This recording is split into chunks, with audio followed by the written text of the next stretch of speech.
శ్రీ గురుభ్యో నమ. శ్రీ మహాగణాధిపతయ నమ. శ్రీ సరస్వతి నమ. మిత్రులారా, వ్యాస మహర్షి రచించిన మహాభారత ఇతిహాసం యథాతథంగా చెప్పుకున్నాం. ప్రతి శ్లోకం దాని అర్థం. ఇందులో భాగంగా నిన్నటి వరకు మనం ఆది సభారణ్య విరాట ఉద్యోగ భీష్మ ద్రోణ కర్ణ శల్య సౌప్తిక పర్వాలని 10 పర్వాలు పూర్తి చేసి స్త్రీ పర్వంలోని 2వ అధ్యాయం వరకు చెప్పుకున్నాం. ఈ రోజున 3వ అధ్యాయాన్ని ప్రారంభం చేద్దాం. ప్రారంభించే ముందు వ్యాస భగవాన్ని ప్రార్థన చేసుకుందాం. వ్యాసాయ విష్ణురూపాయ వ్యాసరూపాయ విష్ణవే నమో వై బ్రహ్మనిదయే వాసిష్ఠాయ నమో నమః. నారాయణం నమస్కృత్య నరం చైవ నరోత్తమం దేవీం సరస్వతిం వ్యాసం తతో జయముదీరయేత్. సమర్థద్గురు సాయినాథ్ మహారాజ్ కీ జయ. ధృతరాష్ట్ర ఉవాచ సుభాషితైర్మహాప్రాజ్ఞః శోకోయం విగతో మమ భూయ ఏవతు వాక్యాన్ని శ్రోతుమిచ్చామి తత్వతః. ధృతరాష్ట్రుడు ఇలా అడిగాడు, మహాప్రాజ్ఞ, నీ మంచి మాటలతోటి నా శోకం తొలగిపోయింది. ఇంకా తాత్విక వచనాల్ని వినాలని అనుకుంటున్నాను. అనిష్టానాంచ సంసర్గాత్ ఇష్టానాంచ విసర్జనాత్ కథం హి మానసైర్దుఃఖై ప్రముచ్యంతేంతు పండిత. ఇష్టం కాని వస్తు సంయోగం వల్ల, ఇష్ట వస్తు వియోగం వల్ల కలిగే మానసిక దుఃఖం నుండి పండితులు ఎలా బయటపడతారో చెప్పండి. విదుర ఉవాచ యతో యతో మనో దుఃఖ సుఖాద్వా విప్రముచ్యతే తతస్తతో నియమ్యై తత్శాంతి నిందేత వైబుధ. విదురుడు చెప్తున్నాడు, మనస్సు ఏ ప్రయత్నం వల్ల దుఃఖం నుండి కానీ సుఖం నుండి కానీ విడుదల పొందుతుందో ఆ ప్రయత్నాల ద్వారా దాన్ని నియంత్రించి జ్ఞాని అనేవాడు శాంతిని పొందాలి.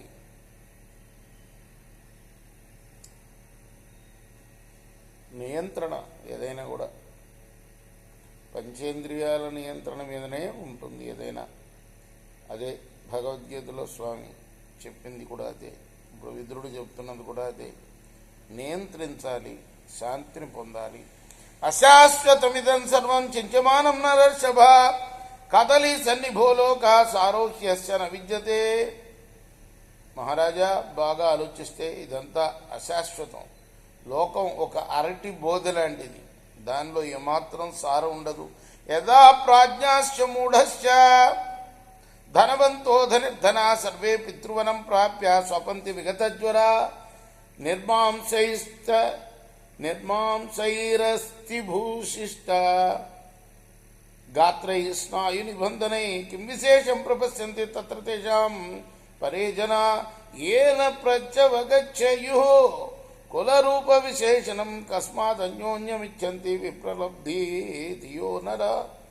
ప్రాజ్ఞులు కానీ మూఢులు కానీ ధనవంతులు కానీ దరిద్రులు కానీ అందరూ శ్మశాన భూమిలో నిశ్చింతంగా నిద్రిస్తూ ఉంటారు.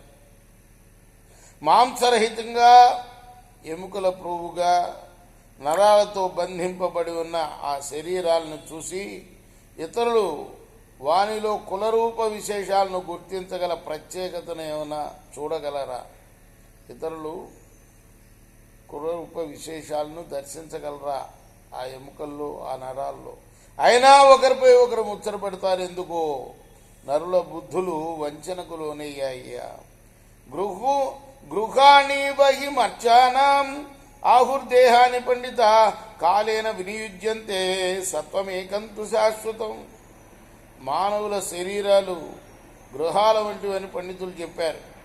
అవన్నీ సమయం వచ్చినప్పుడు నశించేవే. శాశ్వతంగా నిలిచేది ఆత్మ ఒక్కటే. యథా జీర్ణమజీర్ణం వా వస్త్రం త్యక్వాతు పురుష అన్యద్రోచేతే వస్త్రం ఏమం దేహ శ్రీరణం. బట్ట చిరిగినా చిరక్కపోయినా పురుషుడు దాన్ని బీడి మరొక వస్త్రాన్ని ఇష్టపడతాడు. ప్రాణుల శరీరాలు కూడా అటువంటివే. సమయాన్ని బట్టి స్వీకరిస్తారు, విడిచివేస్తూ ఉంటారు. వైచిత్ర్య వీర్య ప్రాప్యం హి దుఃఖం వాయది వాసుకం ప్రాప్నువంతిహ భూతాని స్వకృతేనైవ కర్మణ. విచిత్ర వీర్య కుమార, ప్రాణులు తాము చేసిన కర్మను బట్టే ఈ లోకంలో దుఃఖాన్నో సుఖాన్నో పొందుతారు. కర్మణా ప్రాప్యతే స్వర్గ సుఖం దుఃఖం చ భారత తతో వహతి తం భారం అవశ స్వవసోపివ. కర్మను బట్టి స్వర్గమో సుఖమో దుఃఖమో కలుగుతూ ఉంటాయి. ప్రాణి ఆ భారాన్ని స్వవసుడై గాని పరవశుడై గాని మోస్తూ ఉంటాడు. యథాచ మృణ్మయం భాండం చక్రారుఢం పచతే కించిత్ ప్రక్రియమాణం వా కృతమాత్రమధాపి వా చిన్నం వాప్యవరోప్యంతం అవతీర్ణమధాపి వా ఆర్ద్రం వాప్యధవా శుష్కం పచ్చమానమధాపి వా ఉత్తార్యమాణమాపాకాత్ ఉతద్ధృతం చాపి భరతాధవా పరిభుజ్యంతం ఏవం దేహాశ్రీణాం. మట్టి కుండను చేసేటప్పుడు మట్టి ముద్దను చక్రం మీద పెట్టగానే విరిగిపోవచ్చు. కొంత తయారైన తర్వాత, కొన్ని దాదాపు పూర్తిగా తయారైన తర్వాత, కొన్ని దారంతో కోసేటప్పుడు, కొన్ని కిందకు దించిన తర్వాత, కొన్ని పచ్చిగా ఉన్నప్పుడు, కొన్ని ఎండిన తర్వాత, కొన్ని కాల్చేటప్పుడు, కొన్ని కాలిన తర్వాత, ఎత్తిపెట్టేటప్పుడు, కొన్ని పైకెత్తిన తర్వాత నశించిపోతూ ఉంటాయి, పగిలిపోతూ ఉంటాయి. మానవ శరీరాలు కూడా అంతేనయ్యా. గర్భస్థో వా ప్రసూతో వాప్యథవా దివసాంతర అర్ధమాసగతో వాపి మాసమాత్రగతోపి వా సంవత్సరగతో వాపి ద్విసంవత్సర ఏవ వా యౌవనస్థో ధవజ్జస్త వృద్ధో నాపి విపజ్యతే.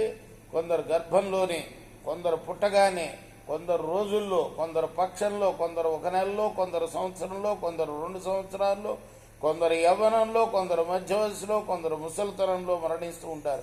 ప్రాక్ కర్మభిస్తు భూతాని భవంతి న భవంతి చ ఏవం సాం సిద్ధికే లోకే కిమర్థమను తప్యదే. పురాకృత కర్మలను అనుసరించి ఈ విధంగా జరుగుతుంది. ఇది లోకసిద్ధయ్య. దీనికోసం బాధపడతావు ఎందుకు మహారాజా? యథాతు శల్యం రాజన్ క్రీడార్థమను సంతరత్ ఉన్మజ్ఞేశ్చ నిమజ్ఞేశ్చ కించిత్ సత్వన్నరాధిప ఏవం సంసార గహనే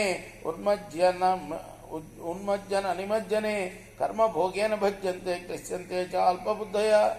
రాజా, క్రీడ కోసం నీటిలో దిగిన ప్రాణి కొద్దిసేపు మునుగుతుంది, కొద్దిసేపు పైకి వస్తుంది. ఈ రీతిగా గహనమైన ఈ సంసారంలో మునిగి తేలుతూ ఉంటాం. అల్పబుద్ధులు మాత్రమే ఈ కర్మభోగంలో చిక్కుకొని బాధలు పడుతూ ఉంటారు. ఏతు ప్రాజ్ఞా స్థితా సత్వే సంసారే స్మిన్యతైష్ణ సమాగమజ్ఞా భూతానాం తే యాంతి పరమాంగతి. ఈ సంసారంలో సత్వగుణంలో నిలిచి అందరి హితాన్ని కోరుతూ ఈ ప్రాణి సమాగమాలు కర్మ బట్టే అని తెలిసిన ప్రాజ్ఞులు పరమగతిని పొందుతారయ్యా.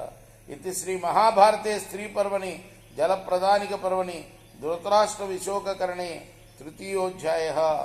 ఇది వ్యాస మహర్షి రచించిన మహాభారత ఇతిహాసంలోని స్త్రీ పర్వంలోని 3వ అధ్యాయం. రేపు మనం 4వ అధ్యాయం చెప్పుకుందాం. కృష్ణార్పణమస్తు. సాయి కృష్ణార్పణమస్తు. స్వస్తి ప్రజాభ్య పరిపాలయంతాం న్యాయ మార్గేణ మహిమీషా. గో బ్రాహ్మణేభ్యः శుభమస్తు. నిత్యం లోకాः సమస్తాः సుఖినో భవంతు.